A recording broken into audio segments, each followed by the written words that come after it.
It's much easier to come up with excuses of why you can't do it. If you do what is easy, your life will be hard. If you do what is easy, complain about your situation, your circumstances, you surrender and give up on your dreams, become depressed and bitter and angry. Anybody can do that. If you do what is easy, your life will be hard. Life is full of ups and downs, disappointments, failures, obstacles, and stumbling blocks. Trust me when I tell you that you will need to be mentally tough to overcome and conquer some of the hurdles life will throw your way. If you're living in the past, you're going to be depressed because you are rehashing things that happened to you that are not going to happen again. If you're living in the future, you're going to be anxious because you are anticipating what's coming or you're wishing for things that aren't happening yet.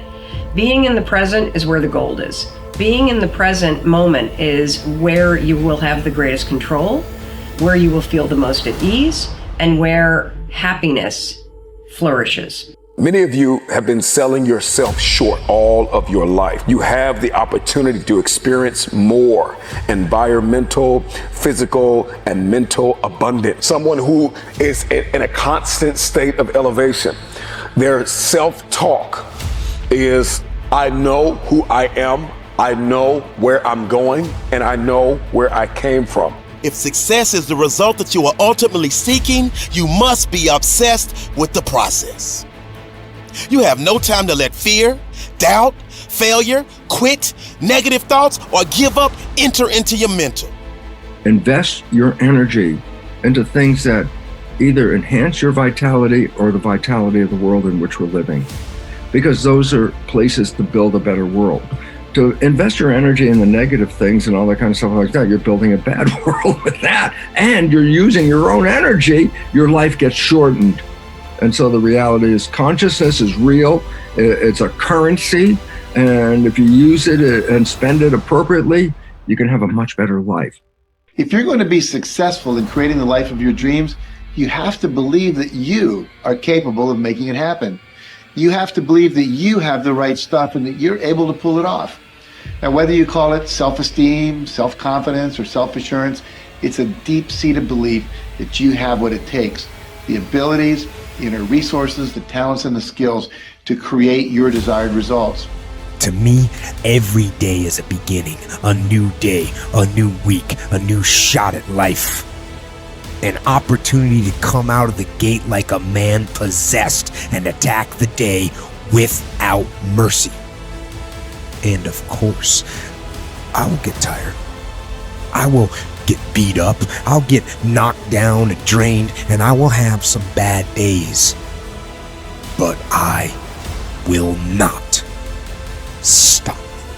When you wake up in the morning, I expect to win. I expect it to be a great day. Listen to me very closely. I do not get up at 3 o'clock in the morning to lose. Expect to be successful. Expect it to be positive. When you set out for a goal, expect that it's going to happen. That's all I need you to do. Number one, expect it to happen. That's why action is so important. The least action, the smallest action. Take it.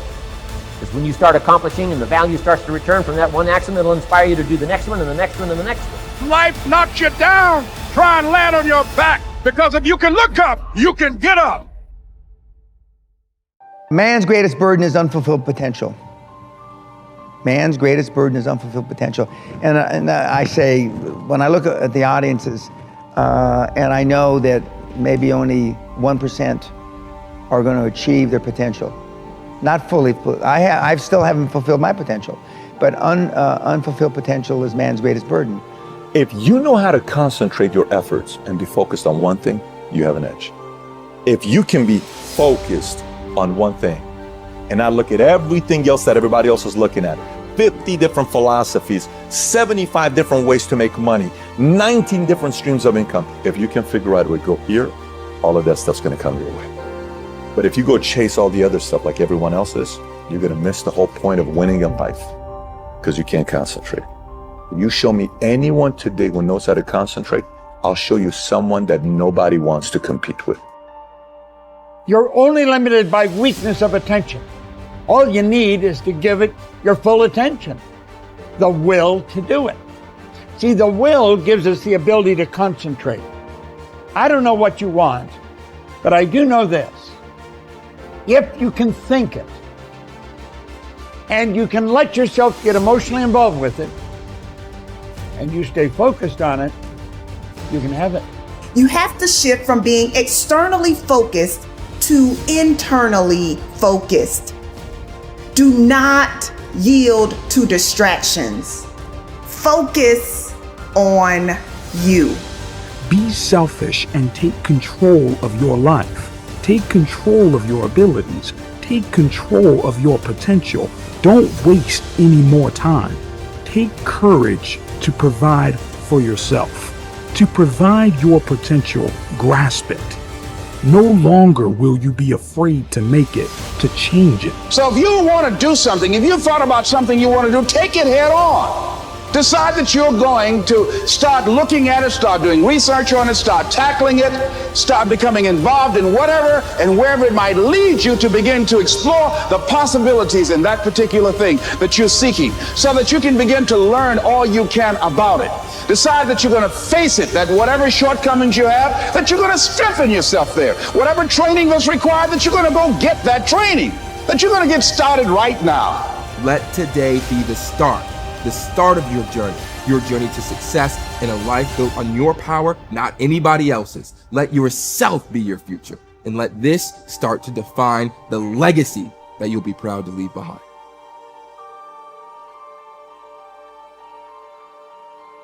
There is a direct relationship between the level of clarity you have about who you are and what you want, and virtually everything you accomplish in life. Superior men and women invest the time necessary to develop absolute clarity about themselves and what they really want, like designing a detailed blueprint for a building before they begin construction. Average people just throw themselves at life like a dog chasing a passing car and wonder why they never seem to catch anything or keep anything worthwhile. Make your goals personal. Intense, burning desire is absolutely essential to the overcoming of obstacles and the achieving of great goals. For your desire to be intense enough, your goals must be purely personal. They must be goals that you choose for yourself rather than goals that someone else wants for you or that you want to achieve to please someone in your life. In goal setting, for the process to be effective, you must be perfectly selfish about what is that you really, really want for yourself. This doesn't mean that you cannot do things for other people, either at home or at work. This simply means that in setting goals for your life, you start with yourself and work forward. The great question. One of the most important questions in goal setting is this: what do I really want to do with my life? If you could do or be or have anything at all in life, what would it be? Remember, you can't hit a target you can't see. You should return to this question over and over again in the months and years ahead. What do I really want to do with my life? In determining your true goals, you start with your vision, your values, and your ideals. When you begin, these will often feel a bit like fantasies detached from reality. However, now your job is to make them concrete, like designing a dream house on paper. Decide what you really want. You start with your general goals and then move to more specific goals. 1. What are your 3 most important goals in your business and career right now? 2. What are your 3 most important financial goals right now? 3. What are your 3 most important family or relationship goals right now? 4. What are your 3 most important health and fitness goals right now? Identify your major worries. The flip side of the above questions is for you to ask, what are my 3 biggest worries or concerns in life right now? What bothers you, worries you, concerns you, and preoccupies you in your day-to-day life? What aggravates or irritates you? What is robbing you of happiness more than anything else? As a friend of mine often asks, where does it hurt? Once you have identified your biggest problems, worries, or concerns, ask yourself, 1, what are the ideal solutions to each of these problems? 2, How could I eliminate these problems or worries immediately? 3. What is the fastest and most direct way to solve this problem? A great thinking tool. In 1142, William of Ockham, a British philosopher, proposed a method of problem solving that has come to be referred to as Occam's razor. This way of thinking has become famous and popular throughout the ages.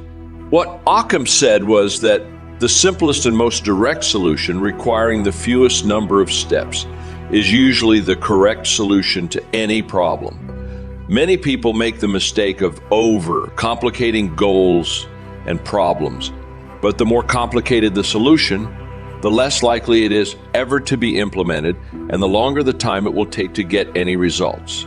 Your aim should be to simplify the solution and go directly to the goal as quickly as possible. No fear of failure. Here is another question to help you clarify your true goals. What have you always wanted to do but been afraid to attempt?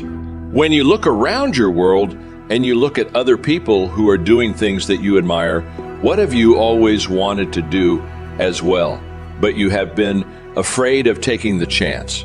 Have you wanted to start your own business? Have you wanted to run for public office? Have you wanted to embark on a new career? What have you always wanted to do but been afraid to attempt? Do what you love to do.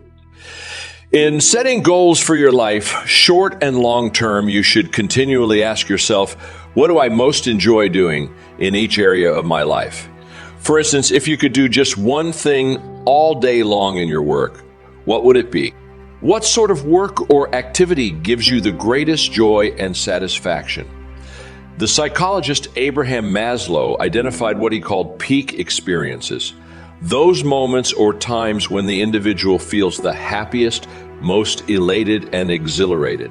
One of your aims in life is to enjoy as many peak experiences as possible. You achieve this by thinking back and identifying those moments of peak experience in your past. And by imagining how you could repeat them in your present and future. What have been your happiest moments in life up to now? How could you have more of those moments in the future? What do you really love to do? You encounter a plethora of ideas every day, but most of them probably go by unnoticed. That's why you need to develop the ability to absorb. Be like a sponge. Don't miss anything. Don't miss the words. Don't miss the atmosphere. Don't miss the color. Don't miss the scenario.